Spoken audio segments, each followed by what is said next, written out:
2. Devoir du bien. Sainteté. L'idéal de sainteté. En face de la méchanceté extrême en pratique, scélératesse, qui accomplit l'idéal négatif qui préside à la volonté mauvaise, il y a l'idéal positif de sainteté devant gouverner la bonne volonté. Saint.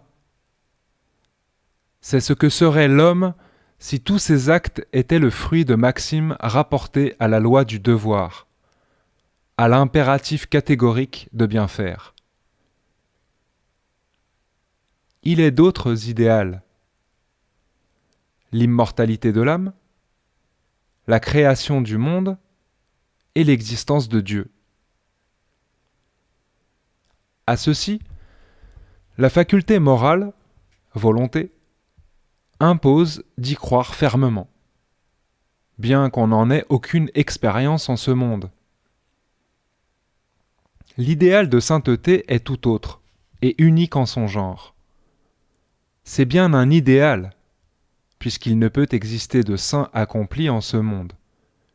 Mais pourtant, cet idéal est aussi très réel, dès à présent, puisqu'il prescrit tout ce que nous devons faire, nous dicte la voie que nous devons prendre dans notre conduite, nous enjoint de nous en pénétrer dans tous nos actes.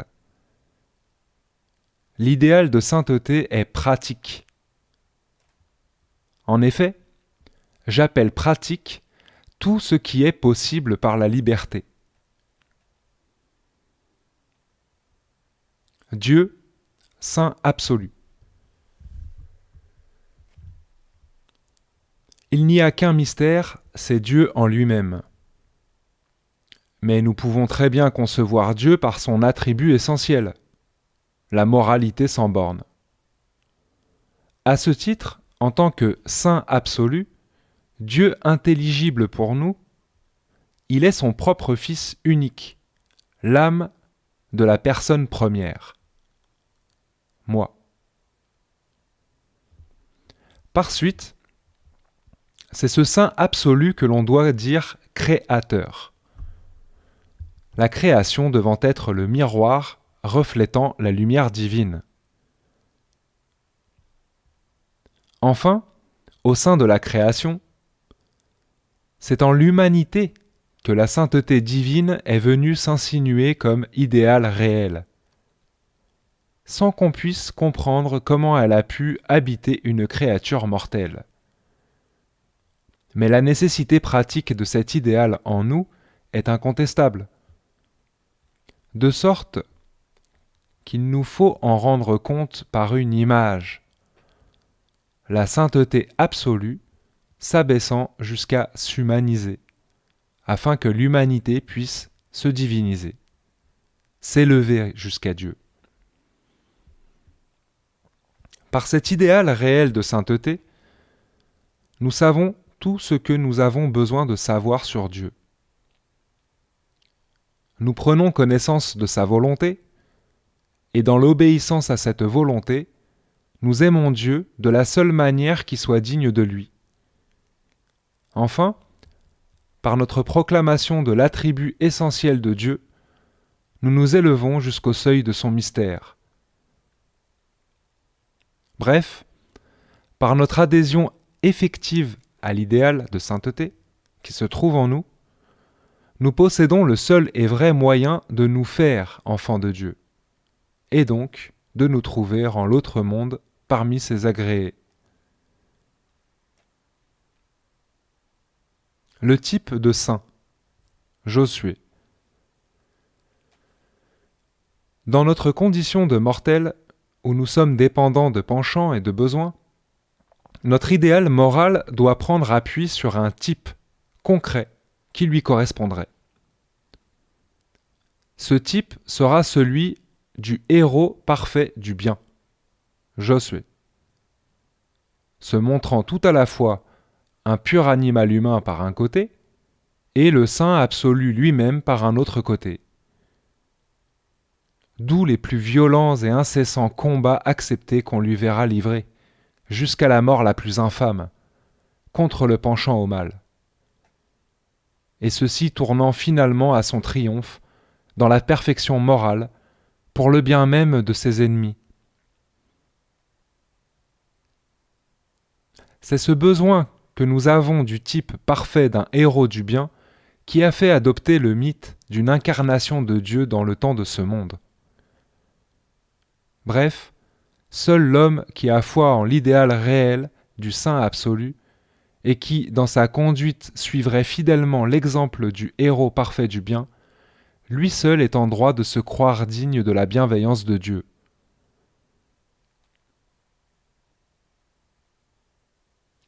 Justification, l'agrément divin. Le problème. La foi en l'idéal réel s'impose à tout croyant conséquent. Mais, nous qui sommes si imparfaits, et savons très bien qu'une vie totalement exempte de fautes nous est impossible, nous est-il permis d'espérer être jamais justifiés ? Il y a deux aspects du problème. Certes, en ce monde, celui-là même qui épousera vraiment l'idéal de perfection morale, et lui seul le sait, et non pas les autres, ne peut être dupe du fait qu'il ne pourra qu'avancer du moins bien au mieux, sans jamais réaliser pleinement son idéal, alors que les autres peuvent s'y tromper. Mais qu'en pense Dieu ? Lui, qui scrute les cœurs, et par le fait même qu'il est le bien absolu, retiendra, premièrement, la conversion authentique qui s'est produite dans la personne, et deuxièmement, l'intention pure qui a marqué la progression soutenue du moins bien au mieux de la conduite du croyant. La vie de ce dernier, prise comme un tout, obtiendra ainsi l'agrément divin. Bref, l'adoption de l'idéal réel de sainteté et sa traduction dans les actes est le critère et le seul nous permettant d'espérer que nous serons jugés saints par celui qui est la sainteté même, malgré notre imperfection inévitable de mortels. Deux autres difficultés. C'est bien la foi qui justifie et sauve, comme le disent saint Paul et Luther. Mais comment être assuré que nous avançons sans cesse et toujours plus sur le chemin de la sainteté ? Les œuvres. La pure bonne volonté d'aujourd'hui ne garantit aucunement la persévérance dans le bien pour demain. Elle peut même provoquer une dangereuse confiance en soi-même. Gardons donc toujours à l'esprit que notre état d'aujourd'hui n'est dû qu'à notre révolution morale initiale. Alors, nos résolutions futures, prises comme sous l'effet d'une fraîche conversion, trouveront assurément le moyen de persévérer, aidés de la bonté divine. La plus grande difficulté est la suivante. Même en persévérant fermement dans le bien, nous nous sommes donné le penchant au mal, avant de naître, nous rendant de ce fait méchants par nature. C'est là une dette qu'il nous est impossible d'acquitter après notre naissance. Et encore moins une personne étrangère peut-elle payer la dette à notre place, aussi innocente et généreuse qu'elle puisse être.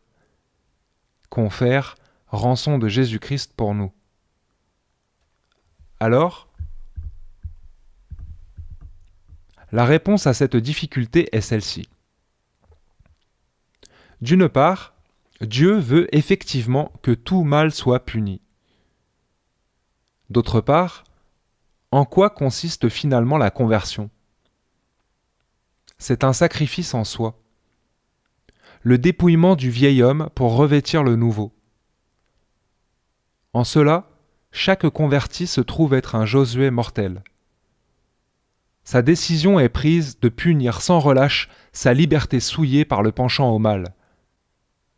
Le vrai croyant, en punissant les actions mauvaises qu'il a pu commettre, vise la volonté mauvaise qui en fut la source, et ce faisant, le combat qu'il mène est celui de sa liberté, entreprenant de triompher sur elle-même. Par là donc, il peut espérer que la justice de Dieu sera satisfaite. Bilan sur la justification de l'homme coupable. Tout repose sur la conversion, l'adoption de l'idéal réel de sainteté. Ensuite, le converti doit modeler sa conduite sur celle du héros parfait de sainteté, Josué. Ces deux conditions réunies, le saint absolu, fils unique de Dieu, engendré et non créé, la personne première, nous sanctifie, pardonne et justifie, et supplée à nos actes défectueux. Il nous accorde aussi l'assistance nécessaire pour persévérer. Enfin, il nous délivre de la dette du penchant au mal que nous nous sommes donnés. C'est à partir de ce qui vient d'être dit qu'il faut comprendre les vieilles idées en théologie de rédemption d'un sauveur, et en morale, l'idée d'expiation, de rémission des péchés. Il est clair que toute absolution ne peut venir que d'un changement sincère du cœur. Aucune pénitence, aucune invocation, même celle adressée au type du saint, ne peut épargner cette nécessaire révolution morale personnelle. La question de la justification, une fois établie sur sa vraie base, il en résulte pour le croyant deux choses. D'une part, il trouve une consolation religieuse rationnelle, exempte de superstitions grossières. D'autre part, il s'impose un jugement sévère de lui-même qui le préserve d'une fausse et assoupissante sécurité. La Bible. Ancien Testament. La Genèse juive expose la lutte entre le bien et le mal comme un récit se déroulant dans le temps de ce monde, durant la vie même d'Adam et Ève. De plus, ce combat est donné comme celui de deux personnes extérieures à l'homme,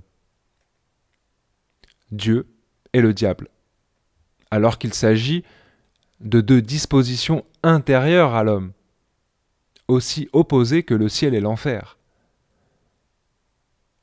Le même récit nous raconte que dans un premier temps, la terre avait été donnée à l'homme comme un fief donné à un vassal par son suzerain.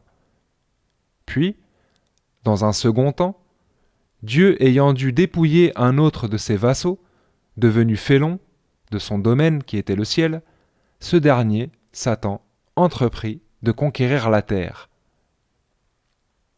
Or, comme Satan était une créature spirituelle, sans corps, il ne pouvait jouir directement des fruits de la nature. Il lui fallait donc se rendre maître de l'âme de l'homme, usufruitier de la terre, et amener ainsi Adam à forfaire son fief.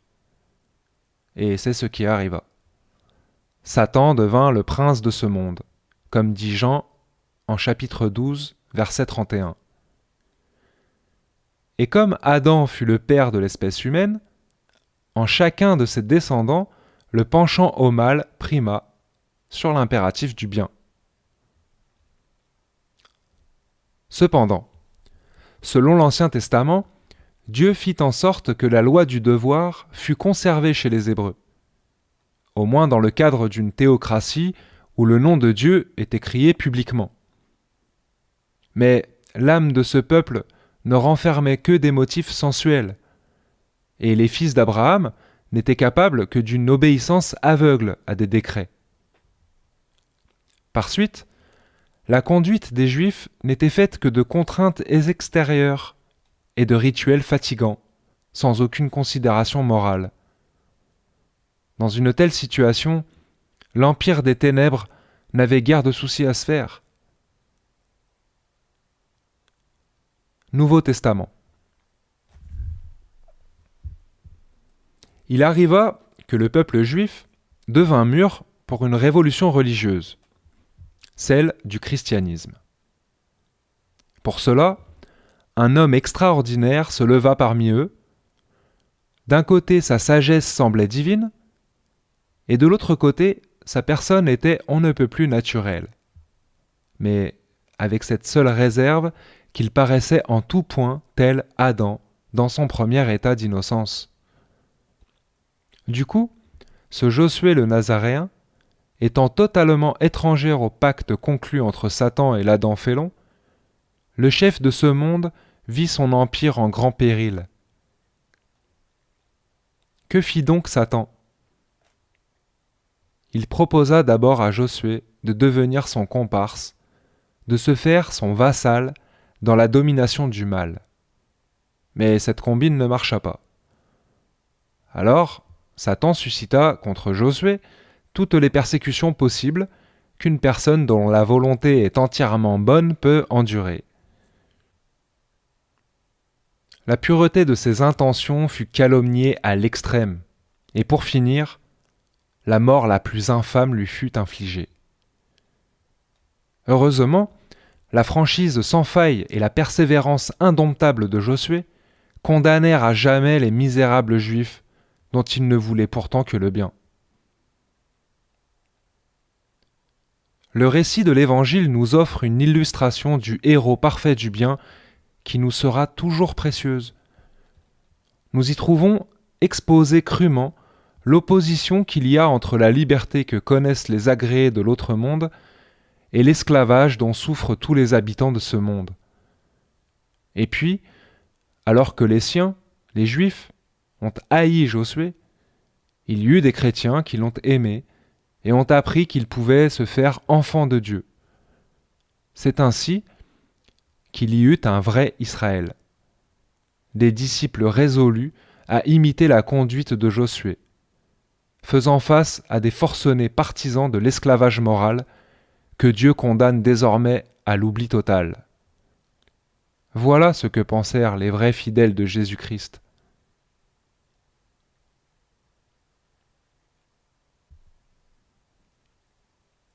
Exégèse. Introduction. Ôtons à cette représentation vivante que nous venons de voir son enveloppe mystique, qui en fait le roman d'une époque où le peuple ne pouvait comprendre les choses autrement. Nous y trouvons alors un sens spirituel caché, valable pour tout le monde et en tout temps. Une théologie morale.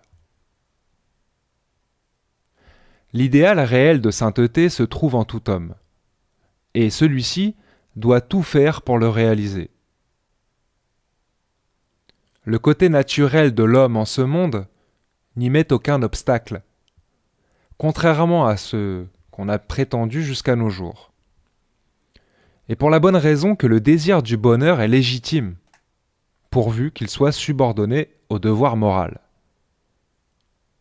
Le seul problème, et c'est le revers de la liberté humaine, est que nous pouvons mépriser notre propre idéal de sainteté et nous rendre délibérément esclaves du penchant au mal, ce qui nous garantit pourtant une destinée de récusés de Dieu.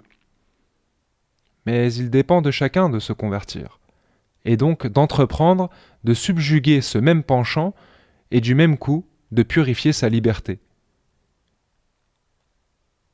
Empli de sa foi en l'idéal de sainteté, le converti n'a absolument rien à craindre du penchant au mal, comme dit Matthieu en chapitre 16, verset 18. Pourvu que sa conduite reste à l'unisson avec sa foi. Rompons donc avec les deux traquenards qui menacent le croyant, celui des cléricaux et celui des exaltés. Les cléricaux ne tolèrent qu'un culte ennemi de la foi, qu'une clientèle de superstitieux accablés de bondieuserie qu'on déclare d'autant plus méritoires qu'elles sont plus ostentatoires. Les exaltés, eux, n'admettent qu'une foi affranchie de tout culte, qu'une troupe de fanatiques qui ne font que couvrir leur paresse militante d'une pseudo-profondeur intérieure. Les maximes concrètes que la faculté morale se donne dans l'action suffisent pleinement pour suivre la voie de la sainteté. Ceux qui réclament que ces maximes soient confirmées par des miracles ne font preuve que d'une impiété morale qu'on doit condamner sans hésitation. Une révolution religieuse. Quand une religion arrive à être envahie par les seules formalités du culte, c'est-à-dire à s'enjuiver, il est inévitable qu'une autre religion, fondée sur les seuls principes de la moralité, vienne relever le défi. Mais c'est alors que la populace demande à grands cris que les novateurs justifient leur mission par des miracles. Une ressource inoffensive peut être opposée à ces délires. C'est de présenter la révolution religieuse comme le rétablissement du modèle antique voulu par la Providence. Accepter une telle version des choses ne présente aucun danger, puisque la vraie religion est alors bel et bien mise en route, et que l'adoption de l'idéal réel de sainteté lui garantit le succès. Peu importe donc, premièrement, que le type du héros parfait du bien correspondit ou pas à un personnage historique nommé Josué, peu importe même que, deuxièmement, l'évangile qui raconte tout cela soit ou non un livre miraculeux. Qu'il nous suffise de respecter sans retenue cet écrit impérissable en tant qu'il expose, si on le lit comme il faut, ce qui se trouve sans prodige aucun dans l'âme même de chaque personne. Bref, à aucun point de vue, les miracles ne font partie de la religion. Et rien de ce qui s'y rapporte ne contribue à nous rendre agréables à Dieu. Combattons de toutes nos forces cette opinion, et parce que sans ce moyen, nous pouvons réellement devenir meilleurs, et parce qu'avec ce moyen, on ne peut jamais y parvenir.